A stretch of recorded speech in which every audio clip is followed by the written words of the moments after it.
இந்த கோவிலினுடைய கதை, அதாவது வரலாறுன்னு சொல்லுவோம். எப்படி எழுந்தருளினார் சிவன், சிவன் இந்த ஆலயத்திற்கு எப்படி வந்தார் அப்படிங்கிறது தான் நீங்க தெரிஞ்சுக்க போறீங்க.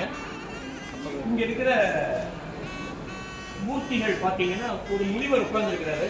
அவருடைய வயிற்றிலிருந்து ஒரு மரம் முளைச்சிருக்கு இல்லையா? இந்த மரத்துக்கு பேர் வெண்ணாவல் மரம்னு பேர். நவாப்பழம் கேள்விப்பட்டிருக்கீங்களா? நவாப்பழம் என்ன கலர்ல இருக்கும்? கற்பூர் கலர்ல இருக்கும்.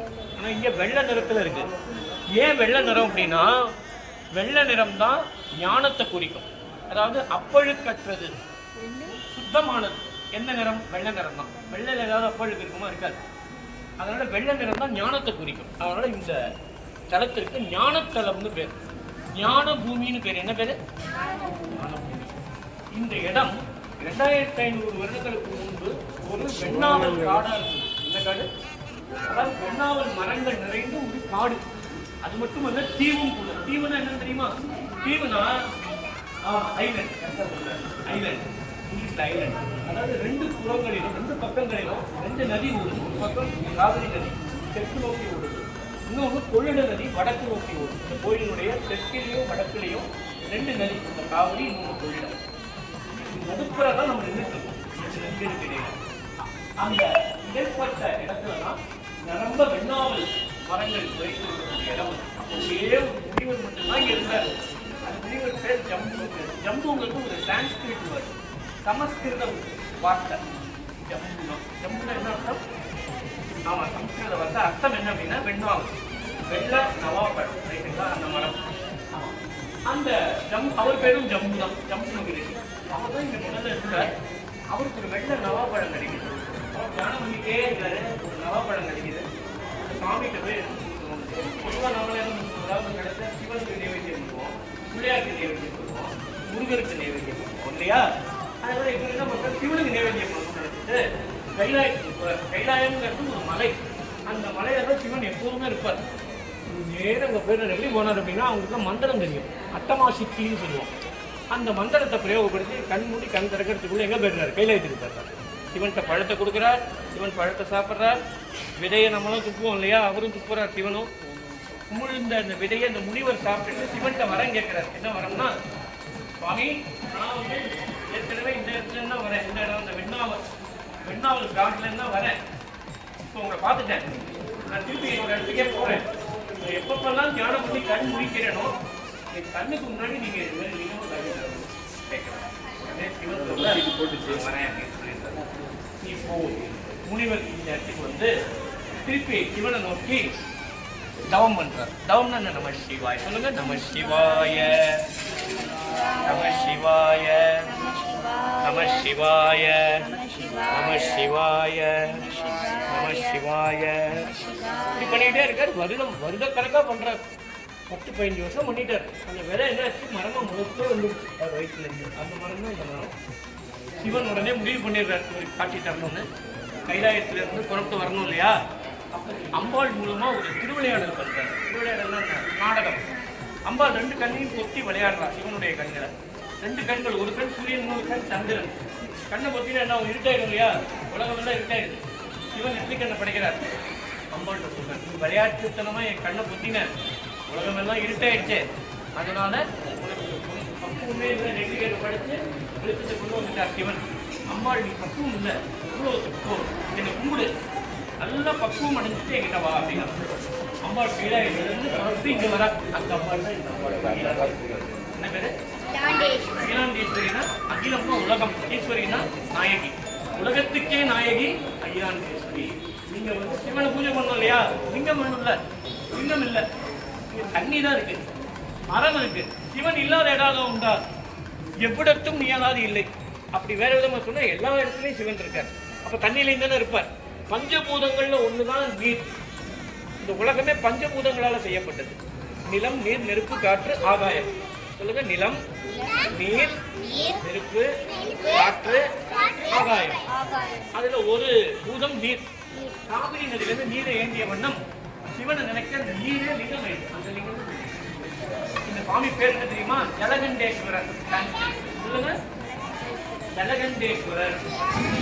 தமிழ்ல வந்து செழுநீர் திரள்நாதர். செழு நீர் திரள் நாதர்.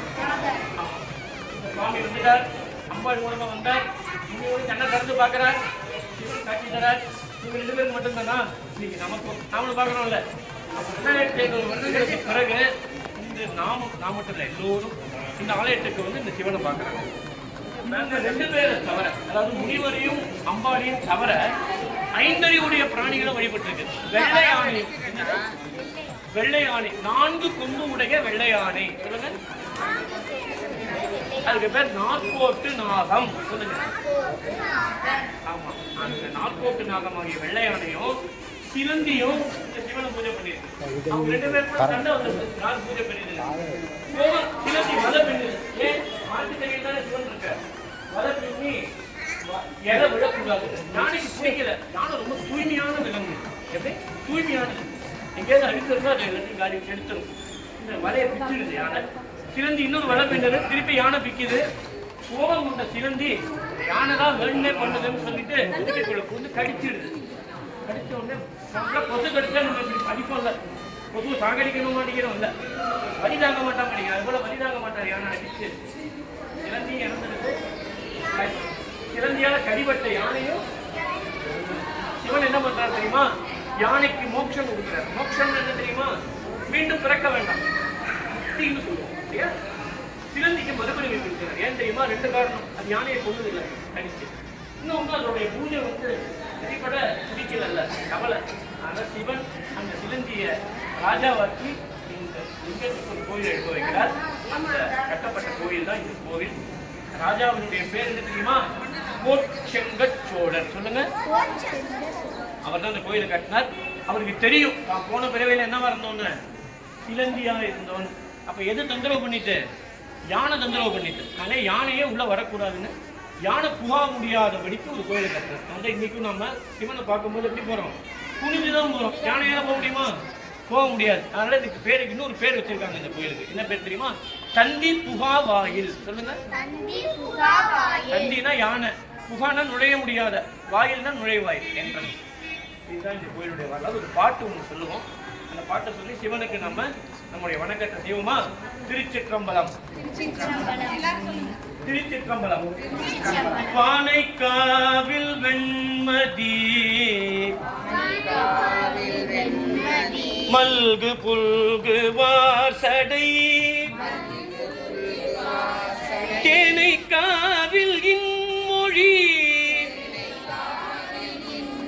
தேவி பாகமாயினான் ஆனைக்காவில் அண்ணனை அபயமாக வாழ்பவர் ஏனை காவல் வேண்டுவார்க்கு ஏதும் ஏதம் இல்லையே, ஏதும் ஏதம் இல்லையே. திருச்சிற்றம்பலம். இந்த உலகத்துல பிறந்த நாம எல்லாரும் செய்ய வேண்டியது ஒன்னே ஒன்றுதான்.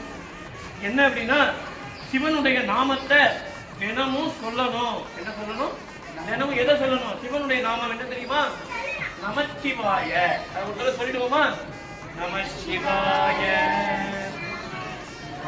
நமசிவாய, நமசிவாய, நமசிவாய, நமசிவாய, நமசிவாய, நமசிவாய. இந்த நமச்சிவாய மந்திரத்தை சொன்னா என்னைக்கும் நமக்கு நற்றுணையாக இருக்கும். நற்றுணைன்னா நடத்தும், நல்ல துணை. எந்த ஆபத்து வந்தாலும் நம்ம அந்த நமச்சிவாயன்னு சொன்னதுனால உங்களுக்கு எந்த ஆபத்தும் உங்களுக்கு துன்பத்தை கொடுக்காது. திருச்சிற்றம்பலம். நமசிவாய.